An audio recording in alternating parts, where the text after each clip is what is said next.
Una historia yace oculta bajo la arena de Arabia desde hace más de 3000 años.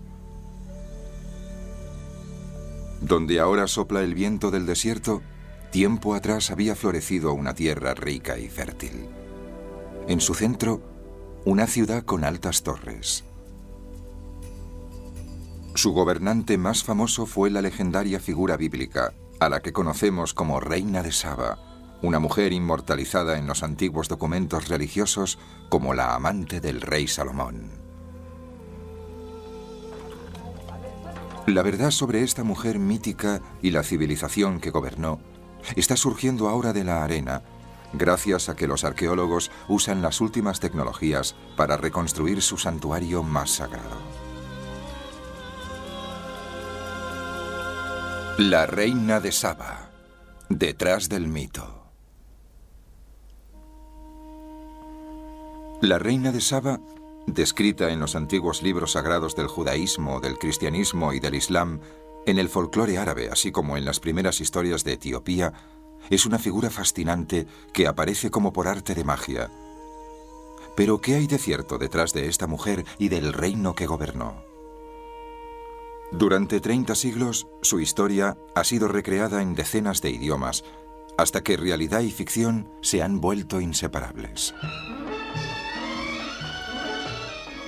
La versión hollywoodiense de la historia presentaba a la Reina de Saba como una mujer calculadora, fría y tentadora, que seducía a Salomón para provocar la caída de Israel.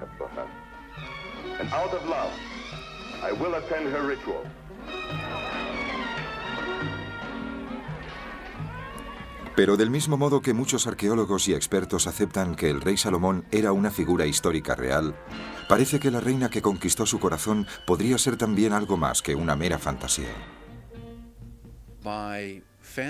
Al fantasearla hasta cierto punto y volverla más poética, una historia antigua, una realidad antigua se conserva. Hasta la fecha, la Reina de Saba sigue siendo uno de los enigmas más seductores de la historia. Puede ser el recuerdo de una reina auténtica. Podría ser un recuerdo compuesto de varias figuras femeninas distintas que gobernaron las tierras del desierto en tiempos remotos. Los expertos no consiguen identificarla, lo que seguramente añade más fascinación a su mítica leyenda. La búsqueda para averiguar más cosas sobre esta reina mítica y su reino largo tiempo desaparecido empieza en el desierto del sur del Yemen, famoso por su bandolerismo. La directora de la expedición es una mujer de 76 años llamada Marilyn Phillips Hodgson, cuyo equipo arqueológico ha ido a la ciudad en ruinas de Marib, la antigua capital de un poderoso imperio comercial. Los árabes lo llamaban Saba. Los judíos, Sheba. Cerca de la ciudad, oculta bajo miles de toneladas de arena del desierto, yacen los restos del mayor santuario de Marib, el Mahram Bilqis, el templo de Saba. El motivo de que Marilyn venga aquí se remonta medio siglo atrás. En 1952, su hermano Wendell llevó un equipo de arqueólogos americanos al Yemen, acompañado de un equipo de cámaras para que grabara la expedición. Wendell, cautivado por la leyenda de la Reina de Saba desde muy joven, esperaba encontrar pruebas de que había sido un personaje real. Este gran aventurero que inspiró en parte el personaje de Indiana Jones inició la excavación del yacimiento. Contrató a 160 obreros beduinos para desenterrar una inmensa estructura que había permanecido intacta más de 1000 años. Poco a poco fue surgiendo un espléndido patio y con él indicios de un imperio olvidado, el Sabeo. Las inscripciones sugerían que el templo y las imágenes que contenía estaban dedicados a un dios de la fertilidad, Al-Maka.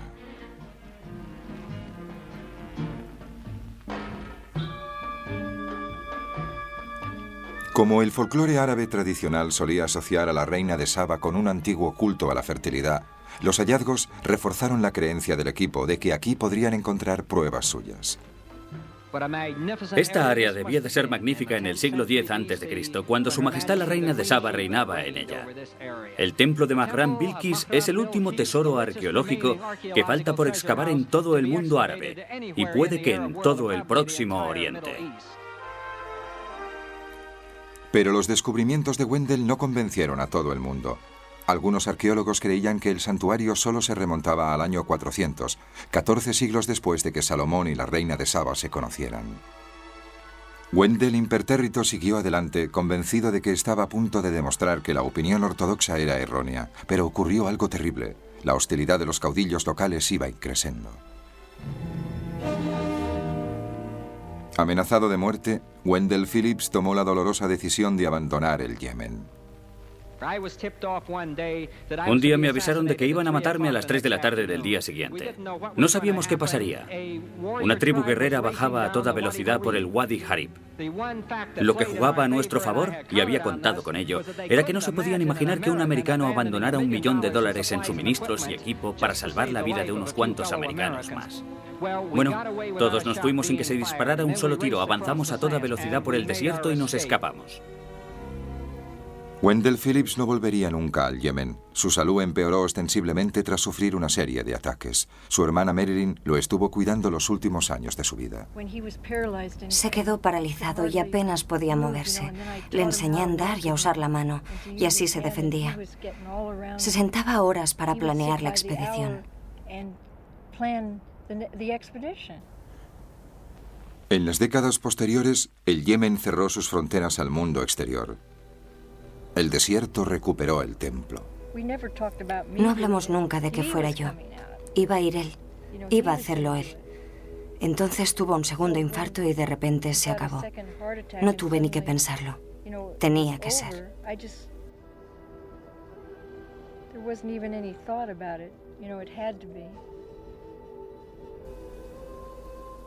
Como su hermano antes que ella, Marilyn está convencida de que en el Mahram Bilqis se descubrirán pruebas de la vida de la reina de Saba.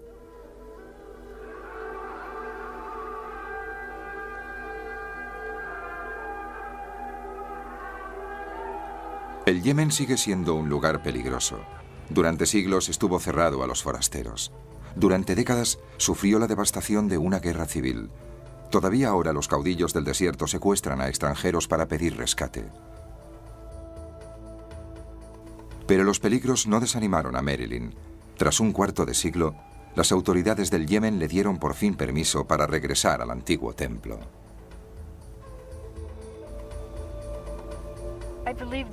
Creo que tuvo que existir una reina de Saba. ¿Por qué iban estas historias a estar presentes en la vida de tanta gente, en especial en la península arábiga? Creen mucho en ello. ¿Por qué iban a conservarse durante tantos siglos? La excavación del antiguo yacimiento se hace en medio de grandes medidas de seguridad. El equipo espera encontrar pruebas de que la reina de Saba rendía culto en él. Tiene solo un mes. Después, las autoridades ya no pueden garantizar su seguridad. Oh, no lo había visto nunca. Dios mío. Al frente del equipo arqueológico de Marilyn está el profesor Bill Glanzman, de la University of Calgary de Canadá. Bill, un experto en arqueología del Yemen, ha decidido excavar en partes intactas del yacimiento con la esperanza de que aporten nuevos datos sobre los sabeos y su reina más famosa. Este santuario, el Mahram Bilqis, es importante porque aquí, en Marib, se situaba el antiguo reino de Saba. En este sentido, es un gran centro histórico. También es el mayor santuario preislámico que se haya descubierto en la península arábiga. Siempre hubo reinas muy poderosas. Algunas adquirían fama y gloria. Es el caso de algunas reinas de Egipto, como Hatshepsut o Cleopatra. Pero esta reina de Saba era un poco diferente. Sin su nombre, no podemos identificarla como figura histórica. Tenemos que encontrar alguna relación, si existe, para encontrar la realidad histórica de esta reina y de las historias que la rodean. El yacimiento abarca 60.000 metros cuadrados, más de 8 campos de fútbol, y cada centímetro debe despejarse a mano. El avance es lento y lo dificultan las tolvaneras, unos remolinos de viento que aparecen y desaparecen sin avisar. En el folclore árabe, estos remolinos del desierto, llamados también jinn o jinni, están estrechamente relacionados con la legendaria reina de Saba. En los viejos relatos beduinos, Saba nació de uno de estos espíritus. Según una fábula situada en Marib, la antigua capital de Saba, una ciudad entonces espléndida y próspera, había un hermoso espíritu llamado Umaya que vivía entre los mercaderes. Umaya se enamoró de un importante consejero del rey y de esta relación ilícita nació una hija. Medio humana y medio genio, la llamaron Bilquis y la dejaron en manos de los espíritus del desierto para que la criaran. Cuando creció, una de las caravanas que lo cruzaba contó a Bilquis que un rey malvado gobernaba entonces Marib. Una noche se coló en los aposentos del rey y le hundió una daga en el corazón para salvar al pueblo de Saba, al que pasó a gobernar.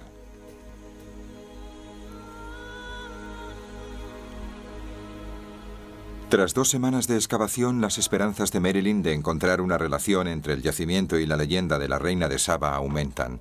De las arenas del desierto emerge una roca con una inscripción. ¡Oh, Dios mío!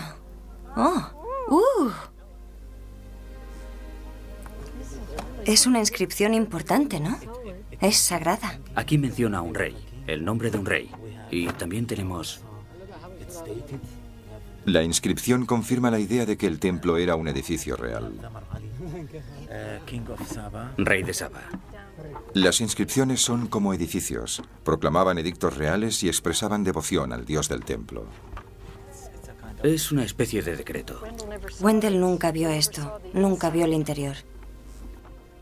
Pero si realmente era un edificio real, sin duda contendrá más inscripciones reales, quizá incluso tumbas reales. Wendell Phillips no pudo demostrar que el santuario fuera lo bastante antiguo como para relacionarlo con la reina de Saba, y las actuales técnicas de datación han invalidado por completo la antigüedad que se concedía tradicionalmente a este templo.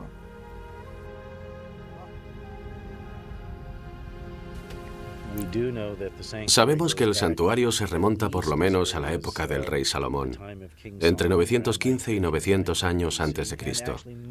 Y de hecho mucho antes, más de 500 o 600 años antes, según los indicios arqueológicos, lo que sugiere que si existe algún indicio que confirme la autenticidad de la reina de Saba, debería encontrarse aquí. ¿Pudo ser este templo la morada del descanso eterno de la reina de Saba?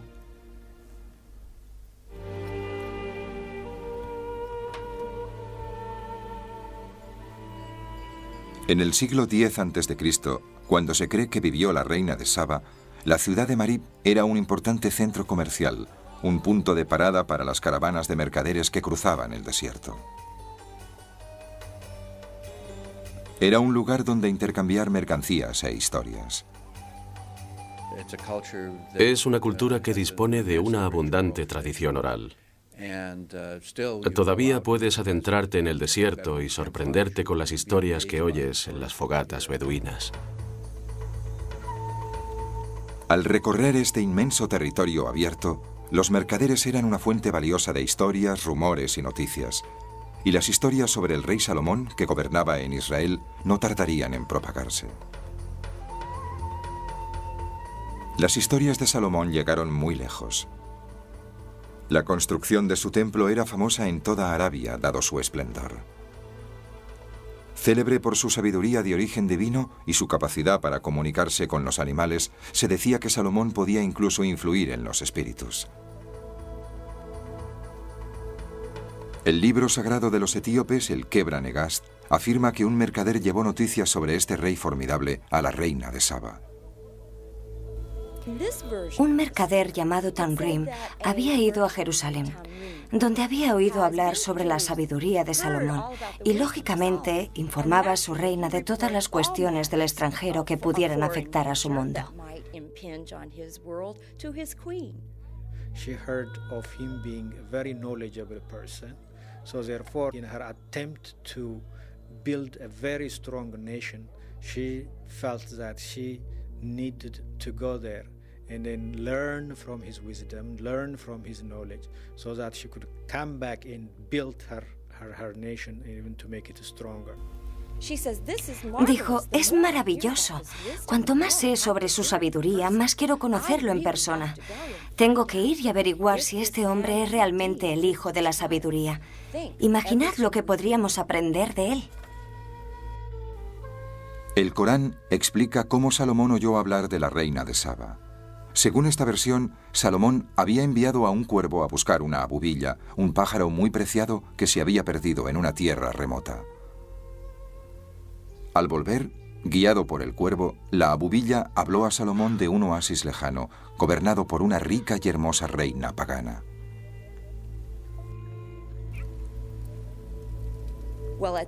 En ese momento, Salomón se preguntó cómo alguien tan hermoso y tan rico desconocía al Dios verdadero y cómo no había ido nunca a rendirle tributo.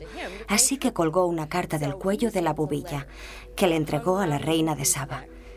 Esta la llevó a su consejo de cortesanos y preguntó qué deberían hacer al respecto. Llegara como llegara la carta a la reina de Saba, parece evidente que el mensaje era un ultimátum. Saba debía rendir tributo a Salomón o sufriría su cólera. Decidió que Salomón era un hombre bastante peligroso y que sería mejor tener una buena relación con él, pero no le apetecía demasiado ir a rendirle tributo y a someterse a él. Así que primero intentó algo. Envió fabulosos tesoros a Jerusalén, con la esperanza de que eso bastara para comprar a Salomón.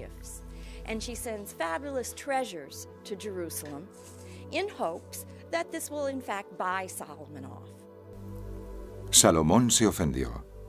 Dios le había conferido algo mayor que la riqueza, la sabiduría. La reina de Saba, por otro lado, sabía que cuando una guerra se libra en tus tierras, todo el mundo sufre, y en contra del consejo de sus hombres, decidió ir a Jerusalén y manejar el asunto en persona. Era muy importante y había que evitar que provocara una guerra fronteriza.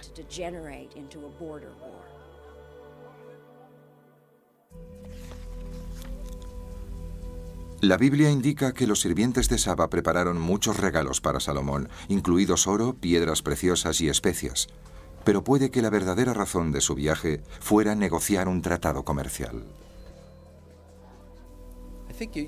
En este relato de la Biblia hay algo sobre el poder de Salomón y sobre la admiración de la reina de Saba por su sabiduría, pero si se analiza un poco más, se detecta un acuerdo comercial en la cantidad enorme de cosas que la reina lleva a Salomón y que se relacionan sin decir que sean regalos. Solo se dice que los lleva, de modo que creo que ocurren dos cosas.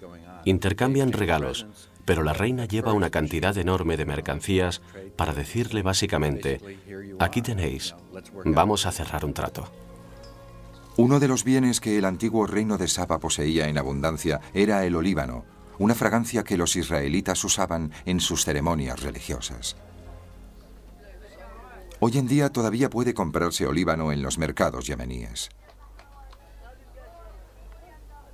Recolectado de árboles que solo crecen en el sur de la península arábiga y en partes del este de África, el antiguo reino de Saba habría poseído su monopolio virtual, lo que generaba una riqueza sin precedentes. Los sabeos, en agradecimiento por su prosperidad, construyeron el santuario más grande de Arabia a su dios, Al-Maka. Era el centro de su universo, porque si Al-Maka no los bendecía con la lluvia, su frágil mundo se desmoronaría.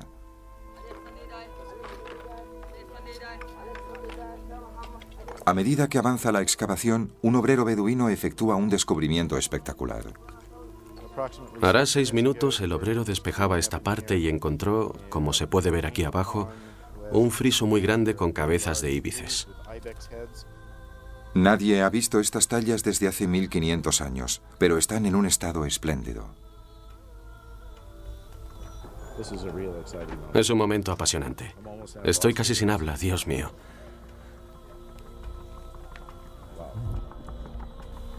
El íbice es una de las dos representaciones zoomorfas del dios Al-Maka.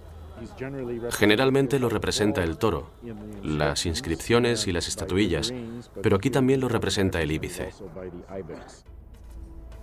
Y además la inscripción es importantísima, porque menciona el nombre de un rey. La expedición de Wendell Phillips, a principios de los 50, jamás pasó de la entrada.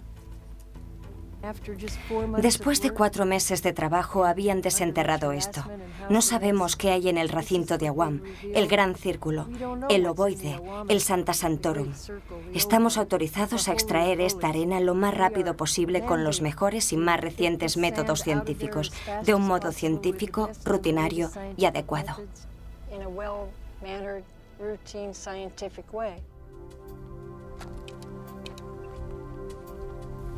El equipo de Marilyn, con pocas semanas para efectuar su excavación, ha utilizado la última tecnología para mirar directamente bajo millones de toneladas de arena.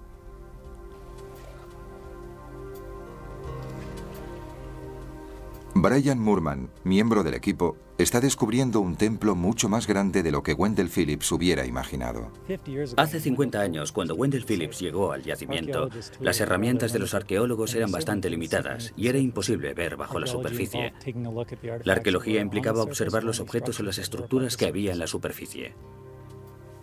Hoy en día podemos usar la geofísica para localizar lugares que podrían interesar y limitar la cantidad de excavación, de alteración y de esfuerzo que se invierte en un yacimiento. El radar nos permite identificar las características bajo la superficie en 3 dimensiones, de modo que podemos reconstruir todas las estructuras que hay en el yacimiento, como si se hubiera retirado toda la arena. El radar envía una serie de ondas hacia el subsuelo. Las estructuras que se encuentran bajo la superficie reflejan de manera diferente estas ondas, lo que posibilita que se trace el mapa del templo. Con los datos de la prospección puede reconstruirse por fin la distribución de Mahram Bilkis.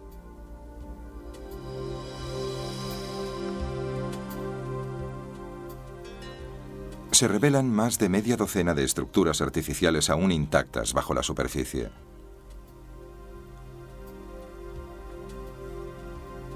Pero solo puede confirmarse para qué servían y qué contienen a través de la excavación tradicional. ¿Quién sabe qué encontraremos? No esperábamos encontrar ayer ahí en esa zanja el friso con íbides. ¿Quién sabe qué habrá?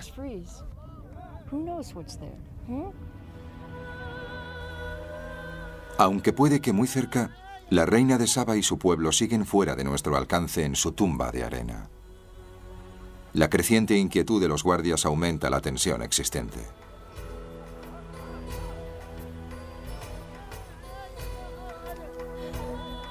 Al equipo se le acaba el tiempo.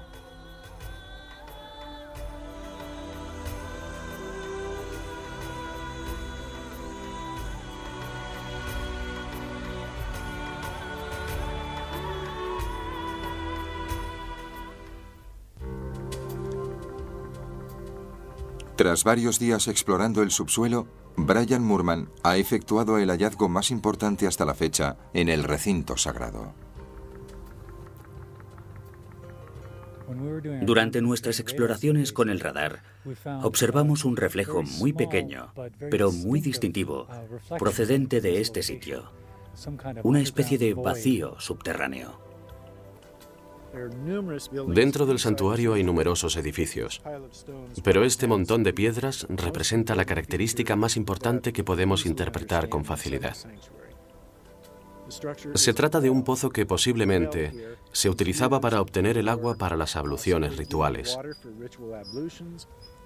Está a unos 3 metros de profundidad y vamos a empezar a excavar para intentar desenterrar su cabeza.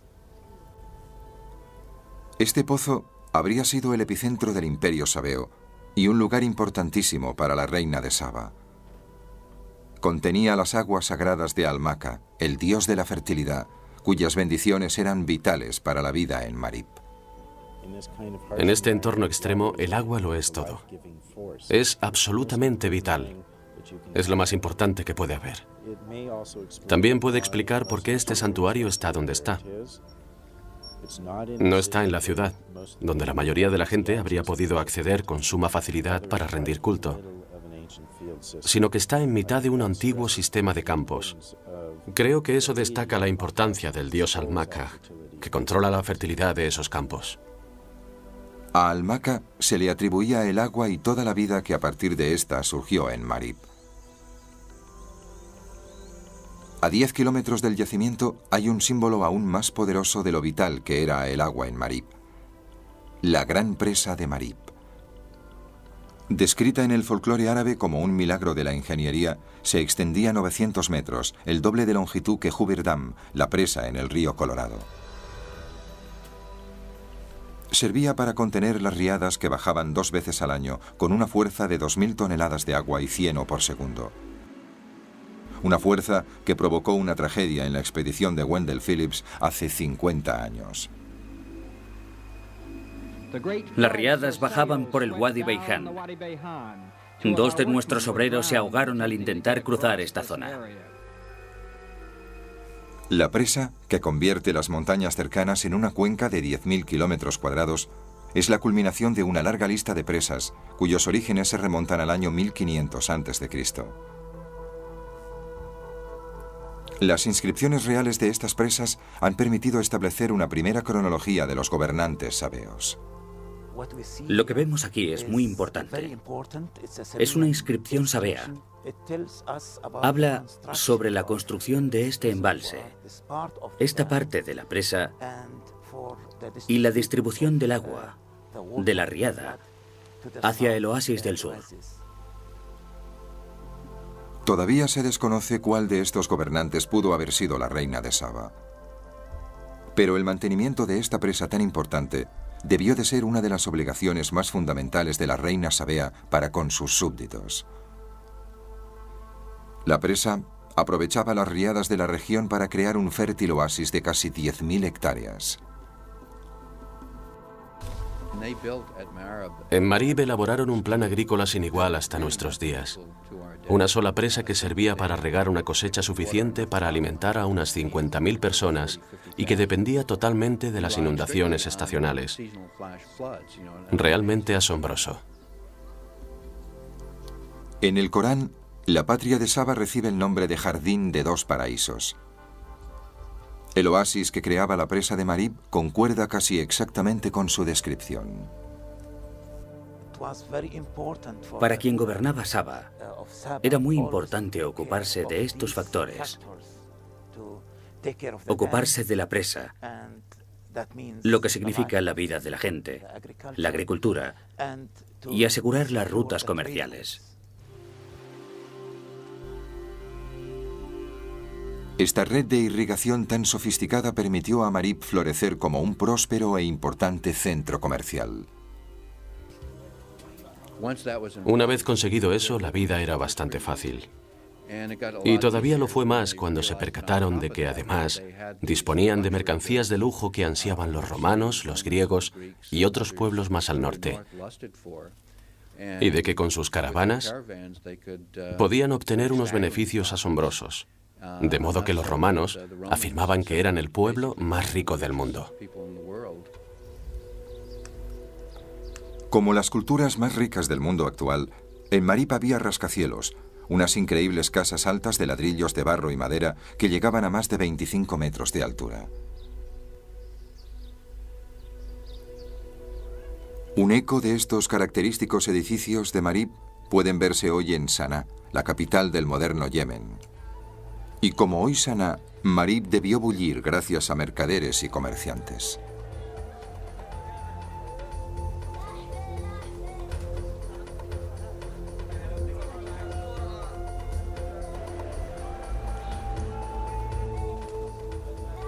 En sus mercados se podía encontrar oro de África, lapislázuli de Afganistán o ámbar de Etiopía.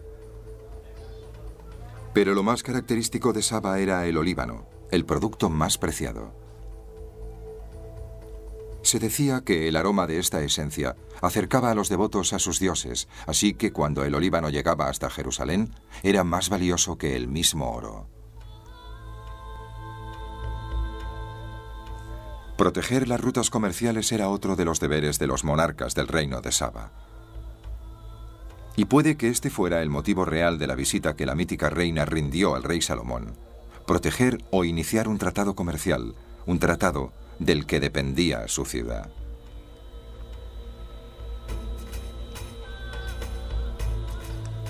Hoy en día, Marib está vacía como consecuencia de una guerra civil librada desde hace más de una generación.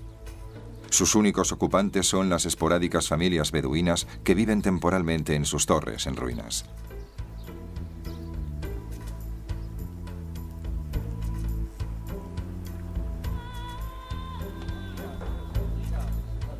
Pero en el cercano yacimiento arqueológico, la exploración subterránea de Brian ha permitido detectar una característica desconocida que conecta la ciudad con el templo.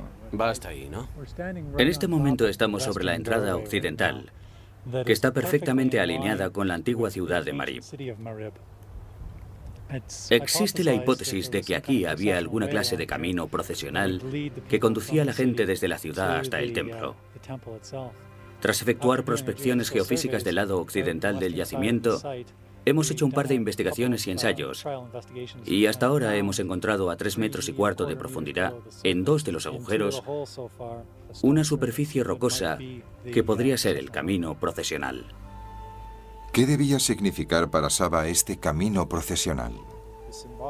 Puede que el simbolismo de este camino procesional partiera del hecho de que durante este largo sendero los caminantes pudieran pensar sobre qué iban a pedir a la divinidad o cómo darle las gracias por alguna ayuda.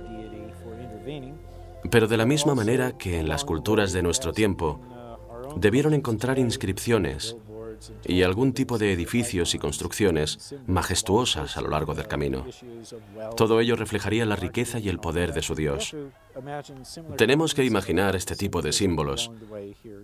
Hacían que el peregrino sintiera que se acercaba a un lugar sagrado.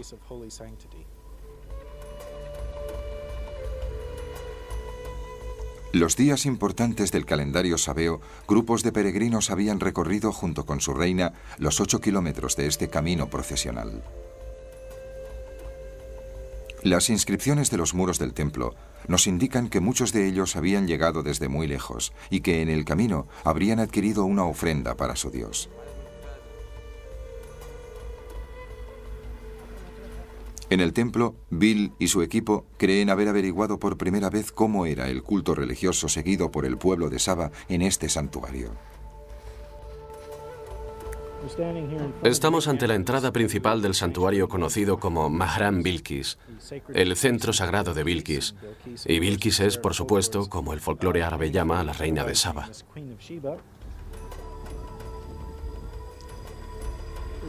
Cruzamos ahora la parte central del peristilo, que sería un vestíbulo abierto con columnas a los lados, y detrás de mí habría habido un pasillo cubierto o pórtico que lo rodearía. Y debajo de esta arena, a 4 metros de profundidad, los peregrinos dejarían todo tipo de dedicatorias, muchas ofrendas al Makaj, la deidad más importante del antiguo reino de Saba.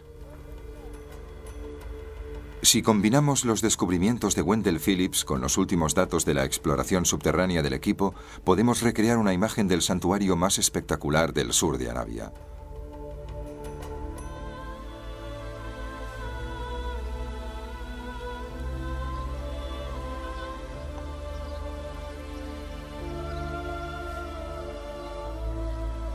Hace 3000 años, la reina de Saba podría haber recorrido el camino procesional del templo la noche antes de iniciar su peligroso viaje a Jerusalén.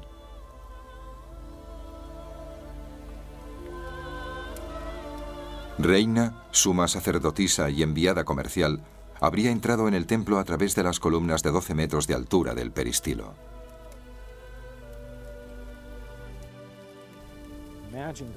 Podemos imaginar entrar en el templo oliendo la fragancia del olíbano que quemaba en los altares, oyendo quizás el balido de las cabras y las ovejas y los gritos de otros animales al ser sacrificados a la deidad, y viendo las esculturas de bronce reluciente que recordaban la presencia de la deidad. Debía de ser sobrecogedor. Unas puertas daban a la parte más sacra, el recinto sagrado del templo. Unos fragmentos de bronce recuperados del recinto sugieren que contenía los ídolos más sagrados de la cultura sabea, pero sobre todos ellos descollaba un toro de 9 metros de altura. En las antiguas culturas semíticas, el toro es el dios de la lluvia, o una representación de este dios. Y si pensamos en el toro resoplando y golpeando el suelo con la pata, veremos que emula el sonido de los truenos que siempre conllevan lluvia. Y la lluvia es vital, porque es el agua, y el agua de lluvia que cae sirve para irrigar los campos. Después de ofrecer un sacrificio final de sangre, la reina de Saba habría abandonado el templo, empezando un épico viaje de 1000 kilómetros de ida y vuelta a Jerusalén. ¿Tuvo lugar realmente este viaje? ¿Conoció la reina de Saba al rey Salomón?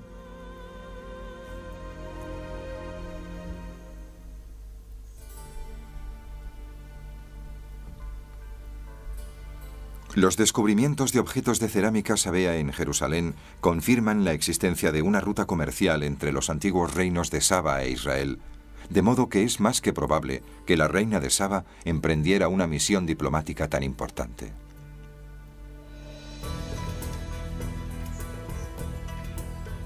La ruta del incienso a Jerusalén era muy transitada, y los mercaderes transportaban productos exóticos procedentes de todo el Próximo Oriente, pero habría sido muy inusual que una reina hiciera ese viaje.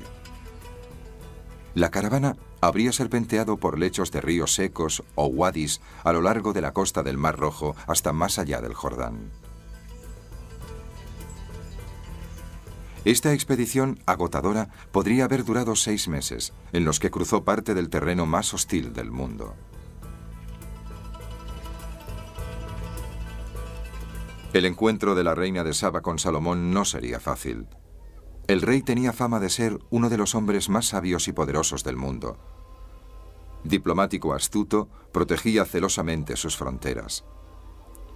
Pero puede que esta visita no fuera tan desigual como describe la leyenda. Si observamos la arqueología de ambas culturas, nos percatamos del equilibrio entre la reina de Saba y Salomón. En aquella época, Jerusalén debía de tener 4 hectáreas y quizás 800 habitantes. Y Marib tenía 110 hectáreas amuralladas y alrededor de 20.000 habitantes. Lo que distinguía a Salomón y a su pueblo era un dominio increíble del lenguaje, las ideas y la narración, lo que nos proporcionó la Biblia.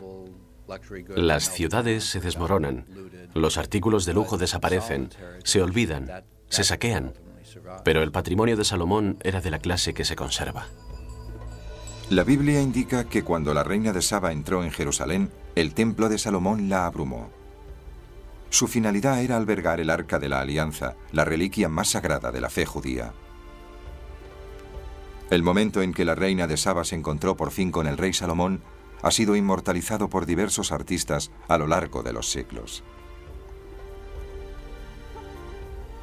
La reina de Saba, retratada a menudo como una mujer exótica y misteriosa, contrasta con Salomón, el hombre sabio.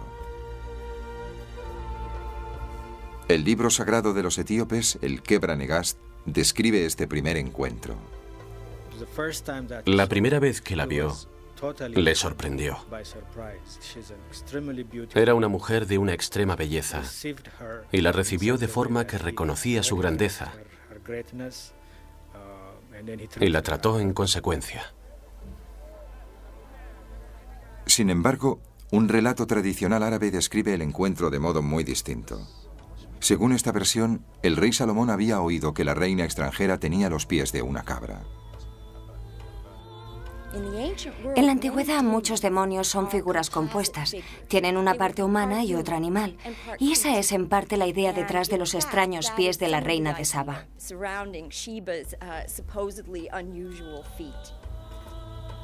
Como recelaba de que pudiera ser un demonio, Salomón ideó una prueba. Esparció cristales por el suelo. Al confundirlos con un charco, la reina de Saba se levantó la falda para saltarlo y dejó así al descubierto, para alivio de Salomón, unas piernas de mujer. La historia tiene un significado simbólico muy evidente.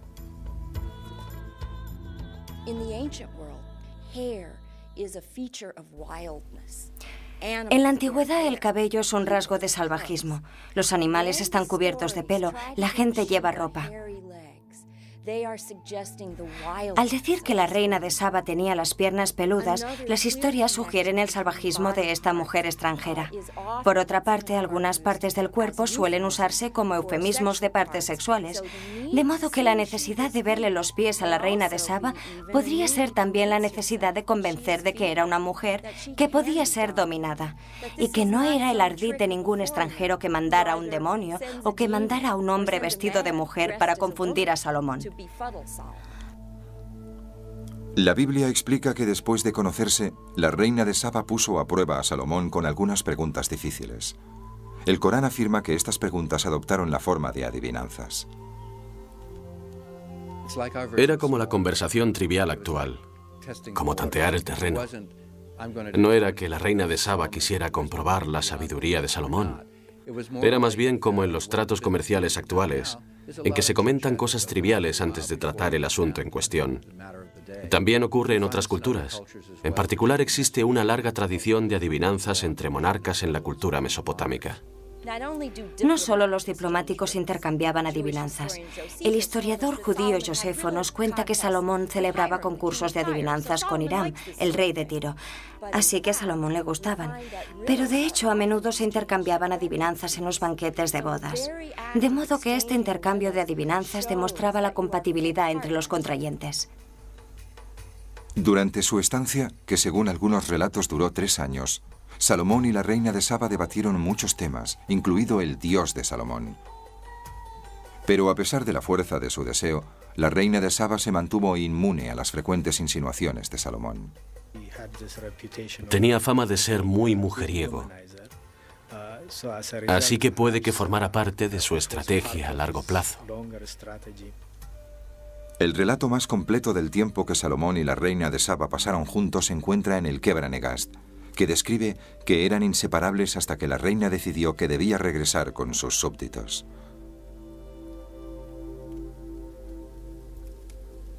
Salomón, ávido de deseo, le suplicó que se quedara.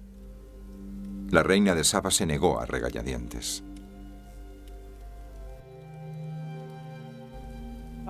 La noche anterior a su marcha, Salomón le ofreció una cena muy picante y la retuvo hasta muy tarde, de modo que ya no podía volver a su palacio. «Duerme aquí, todo irá bien», le dijo. En esta historia, la reina de Saba es muy noble y muy recatada, e hizo jurar a Salomón que no le obligaría a ningún tipo de encuentro. Y él aceptó siempre y cuando ella le jurara que no se llevaría nada de su palacio. Eso la indignó. Habían estado juntos 3 años. ¿Cómo podía creer que era una ladrona? Y naturalmente contestó, «Por supuesto que no me llevaré nada». Pero se despertó en mitad de la noche, sedienta, y Salomón había dejado un cuenco de agua junto a su cama. Cuando alargó la mano para tomar un poco, Salomón se la sujetó y dijo, «Has roto tu juramento, yo podré romper el mío». Y durmieron juntos. Cuando la reina de Saba regresó a casa, llevó con ella la luz de la sabiduría.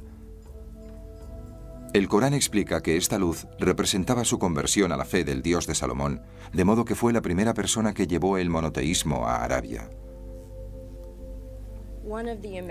Uno de los aspectos más fascinantes de esta historia es que convierte a la reina de Saba en la primera persona que acepta la creencia religiosa de Alá y traslada este culto religioso a su propio reinado. La noche de pasión de la reina de Saba iba a tener otras consecuencias trascendentales. El Kebra Negast nos cuenta que 9 meses después de irse de Jerusalén, dio a luz a su primer y único hijo, Menelik. El libro sagrado etíope explica que cuando alcanzó la mayoría de edad, Menelik viajó a Jerusalén a visitar a su padre. Menelik regresó con el Arca de la Alianza que llevó a Etiopía, donde fundó una nueva dinastía.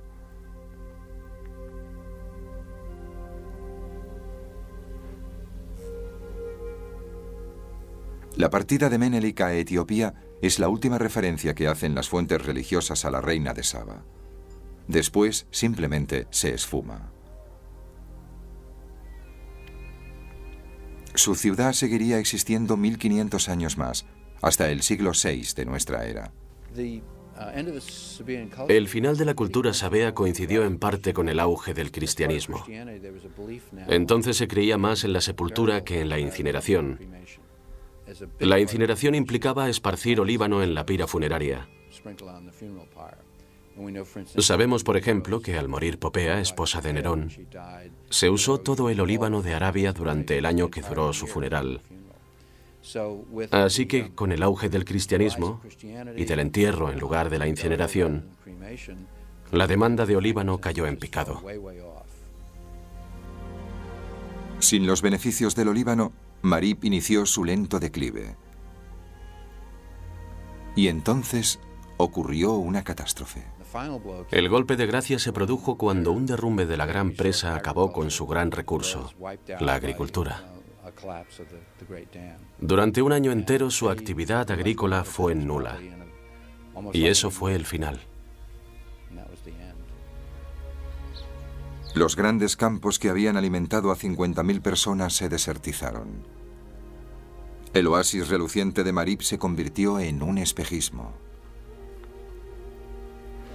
Las temperaturas estivales suben y las 4 semanas de la expedición de Merelin se acercan a su fin. Los movimientos de los señores de la guerra locales preocupan cada vez más a las autoridades yemeníes.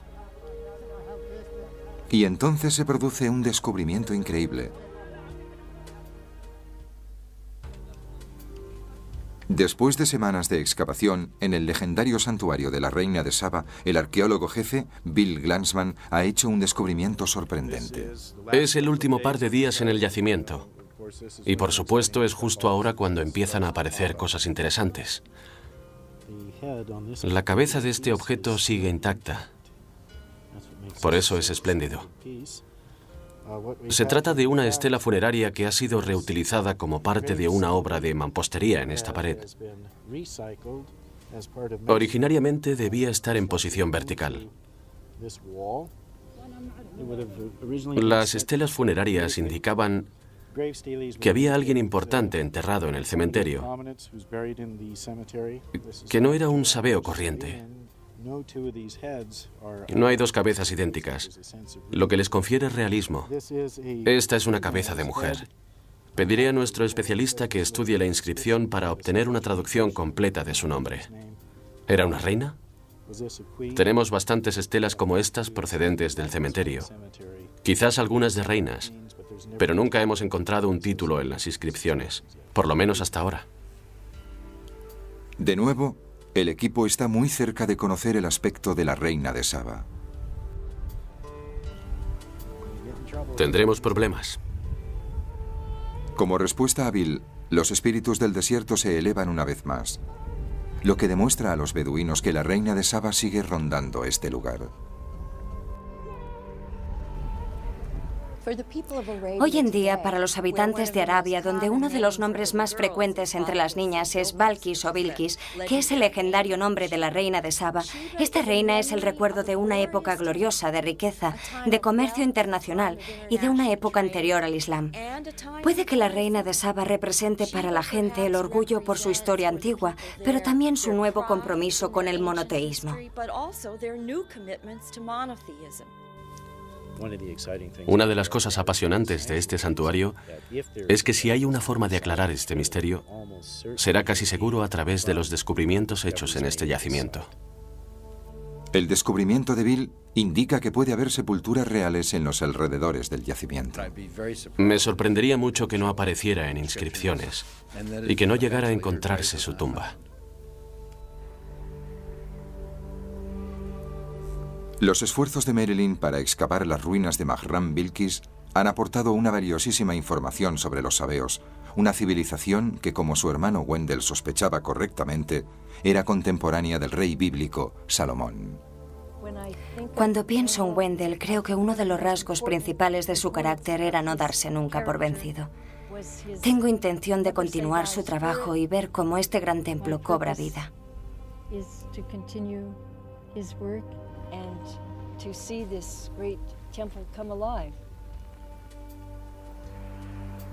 Por ahora, la excavación en Mahram Bilkis está interrumpida, pero el equipo ha demostrado que este santuario era el centro del milagroso oasis artificial de Saba, y nada menos que una maravilla olvidada del mundo.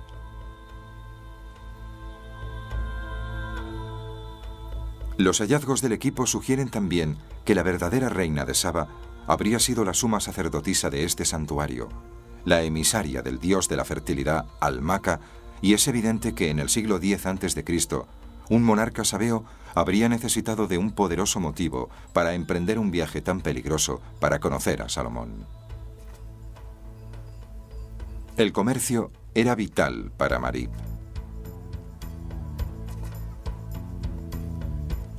Es muy probable que este monarca fuera una mujer. Vivía en una era en que las mujeres solían acceder al trono en Arabia, y la enorme cantidad de fuentes antiguas que mencionan a una reina es convincente. Pero sin su nombre real, muchas cosas sobre esta reina siguen siendo un misterio.